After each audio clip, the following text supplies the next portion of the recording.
Good day, Amherstburg. It's myself, Laura D'Alessandro. And it's Ron Giofu from the Rivertown Times here in Amherstburg, back here on the airwaves of CKBG 107.9 The Berg for the RTT's Weekend Review. Not too bad out there today. The sun's shining, but we were all just talking here in the studio that it doesn't look like it's going to be very nice overnight. Some freezing rain supposed to roll through the area. Yeah, so if you're out and about Thursday morning, be very careful. And even maybe tonight, I'm not sure when it's supposed to start. But as always, if inclement weather conditions, be careful on the roads. Slow down, take it easy, give yourself extra time, and just take care on the roads if there's freezing rain, snow, sleet, or ice. And be sure to check the bus report. Even on sunny days, my kids check the bus report at buskids.ca to see if there's school. But who knows, maybe tomorrow morning they'll get their wish and it'll be a snow/ice day or something. Big exciting news was announced last Tuesday after the paper went to press that the funding for a new long-term care facility is coming to Amherstburg. Yeah, financing has been finalized for the new long-term care home that the Arch Corporation wants to build here in town. I guess formerly known as the playground next to the old St. Bernard School. Of course, the school is now the Amherstburg Community Hub. Now, the long-term care home with 120 beds, I believe, will be going up next door and right at the corner of Friar and Richmond Streets. So make sure you check for that. Possibly as soon as later this spring. It sounds like the early 2025. They want to get underway and be done in 2027. It's exciting. This was initially announced in February 2022, but delays happened, and now the financing has been finalized.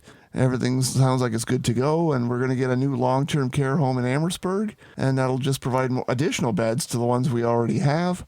Again, it'll hopefully keep people closer to home. I'm sure there's Amherstburg residents who live in long-term care. I wouldn't mind being back in Amherstburg. Maybe they've had to find a bed elsewhere. Perhaps this will keep people closer to home. And if there's folks looking to, move into a long-term care home, it looks like they're going to have in a few years some options in terms of being able to stay here in town. So that's good news for sure. So we'll get your name on that list? Absolutely, yeah. Although Richmond Terrace is a closer commute to work, so... Absolutely, right next door to the office. You can just go over, wheel me over, and... Yep, come out the side door, slide you right into your desk. Pretty much, yeah. The final 2025 budget was approved in a 6-1 vote last Monday night at Council. The budget includes a tax increase of 5.12%. Yeah, there was some concern about, tax notices went out and it said 5.3%. I rent, so I don't get these notices. So if you do and it said 5.3, apparently it was just a draft of the proposed budget. But it was ratcheted down somewhat. And Council did pass the budget formally at the most recent meeting. It's 6-1. Diane Pouget was the only one opposed, and she lists her reasons, and we got those as part of this week's RTT. One of her fellow councillors, Don MacArthur, had a counterpoint on why he voted in favor of the budget, and that's included in the story as well. So make sure you check it out in this week's Rivertown Times, both in print and online, www.rivertowntimes.com. And as always, the budget's usually a hot-button issue. I mean, who likes paying taxes? But at the same token, there's still bills to pay, and employees you have to pay for, and services you have to provide. So, again, full story in this week's RTT, and again, in print and online.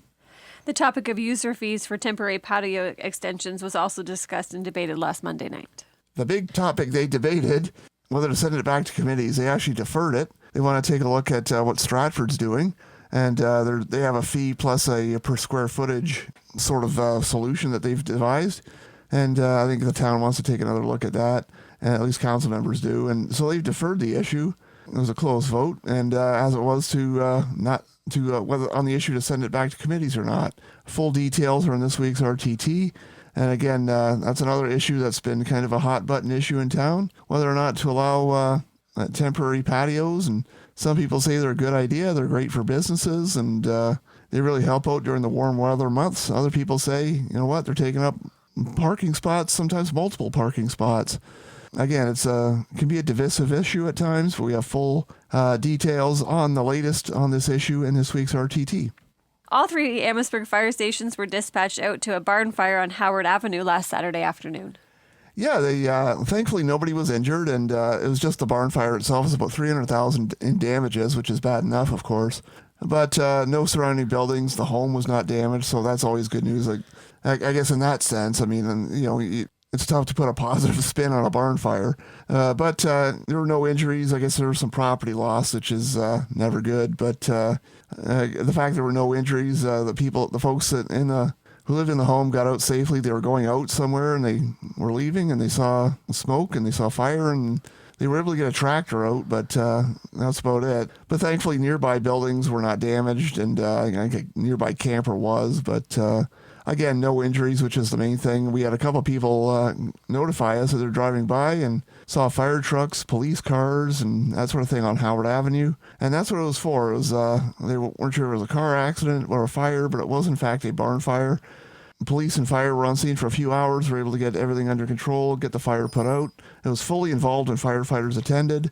Again, no injuries and $300,000 in damage.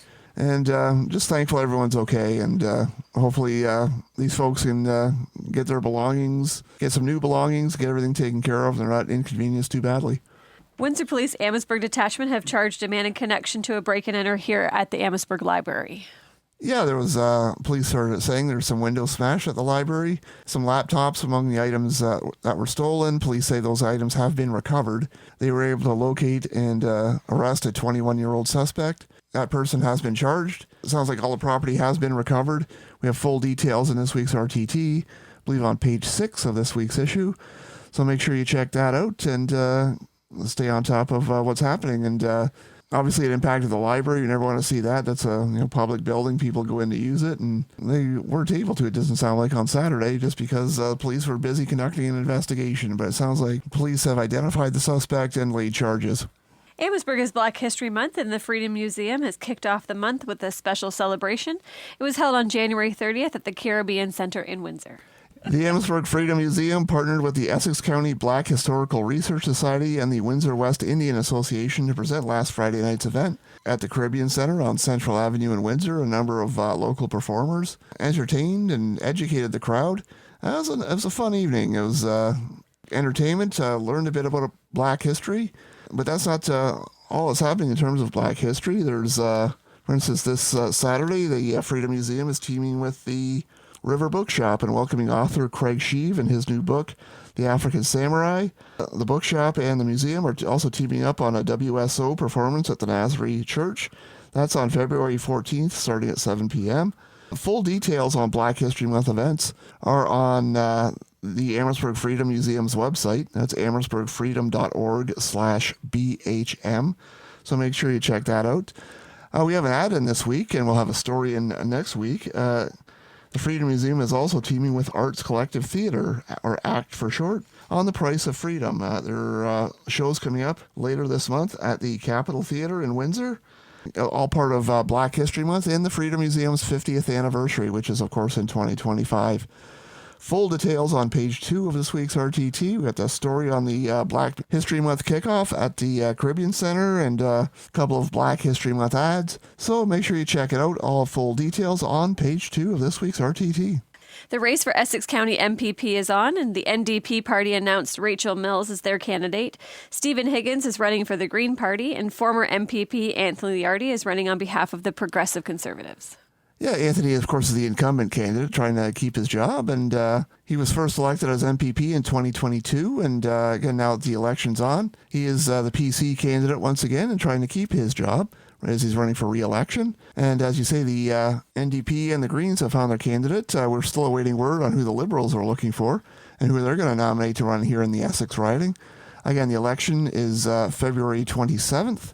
We're going to have full coverage going forward, and when we hear about anything happening with regards to the provincial election, we'll let you know. And again, right now it's Liardi for the PCs, Higgins for the Greens, and Mills for the NDP.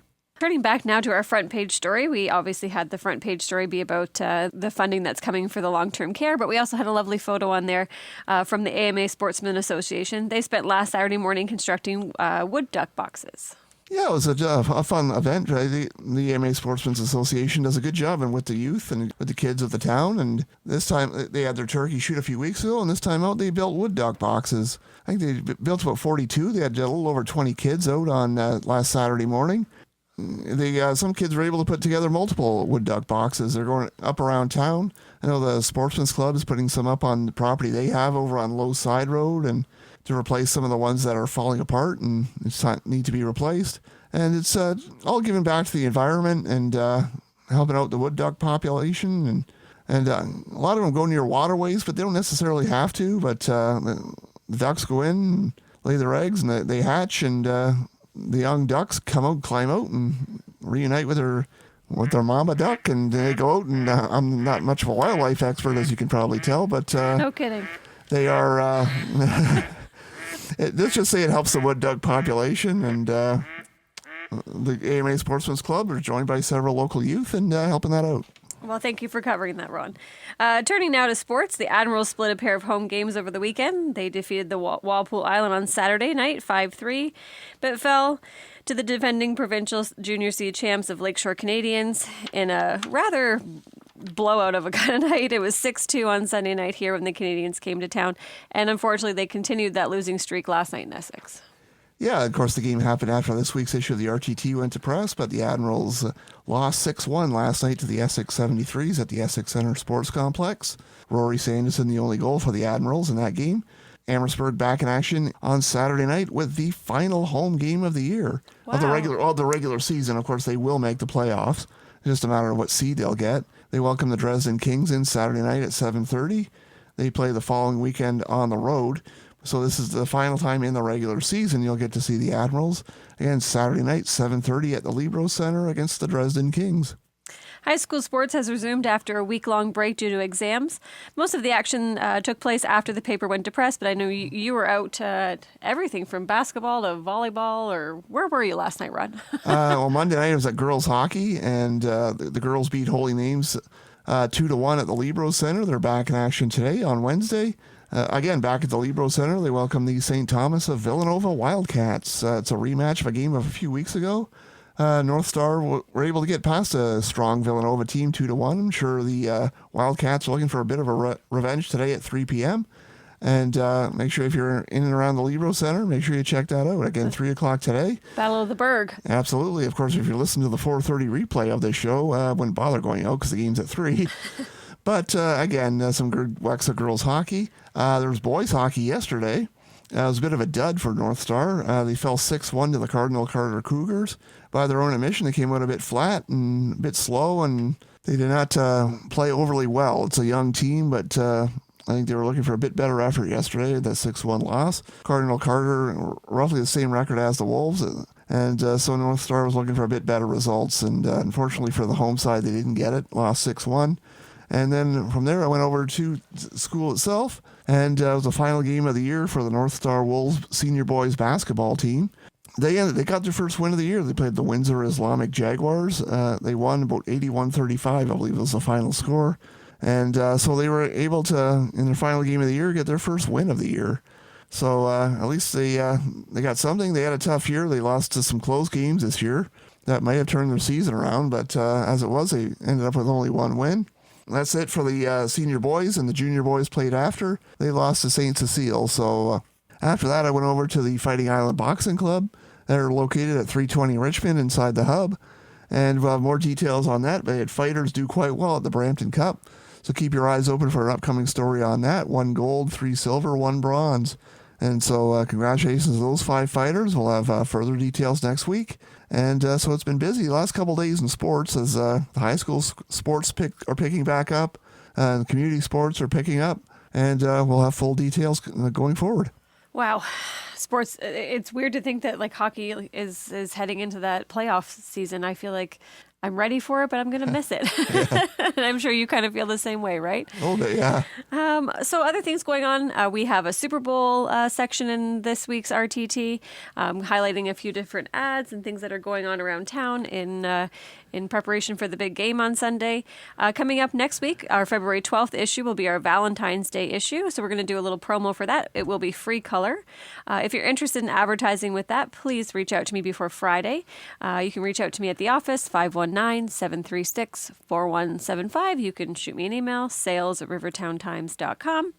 And it's the beginning of the year, so that means it's phone book time. Ron and I and my daughter Kira, we're all working real hard on the phone book, and a big part of what we do is we like to update listings if you have moved, if you have changed your phone number, or if you know of somebody that's no longer an Amherstburg resident, please let us know. We strive really hard to put out a up-to-date phone book, so you can call the office, 519-736-4175, or you can email Ron at mail@rivertowntimes.com, or you can email me, sales@rivertowntimes.com.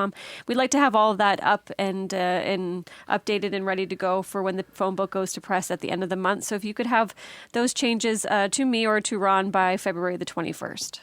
Absolutely. We just want to keep on top of everything, and we need the community to help us do it. If you know somebody that who has passed away and their number is still listed, let us know. And if you've moved, if you know of a business that needs to be added, just let us know, as Laura gave you the contact info. So keep us in the loop. All right, Ron, anything else for you this week? I just got one other thing. I think it's probably the big event of the week. If you're out and about tomorrow, or if you're want to call the office tomorrow, Thursday, February 6th is Laura's birthday. So I want to wish Laura a happy birthday. Thank you. One of her presents is I won't reveal her age on the air. Oh, how kind. And, Terrence will, though. He'll edit it in. But please join me in wishing Laura a happy birthday. She's a great friend, a great coworker, and a great business partner. So I do want to wish her all the best on her birthday tomorrow, and in the days leading up to it till today as well. So happy birthday, Laura. And again, there's an ad in this week's RTT, so in case you need a reminder. But I want to wish you all the best and the happiest of birthdays, and just let you know you're not only appreciated on your birthday, but all 365 days of the year as well. Well, thank you very much for that. And I'm very blessed that my birthday comes before yours. So whatever picture I put in the paper, my birthday's already happened. So kind of gives me free reign come March 13th. But thank you. I appreciate that. And I appreciate the ad. And I'm assuming Matt put that ad together. He did. We worked on it. I found the photo. He designed it, so we were able to get it in. Thank you. Appreciate that. Myself and Team RTT wish you a happy birthday and a great year ahead. Perfect. Thanks, guys. I appreciate that. All right, Amherstburg, that's it for us. Have a great day. Have a great day. Have a great week. See you next Wednesday at noon, and the replay at 4:30 p.m.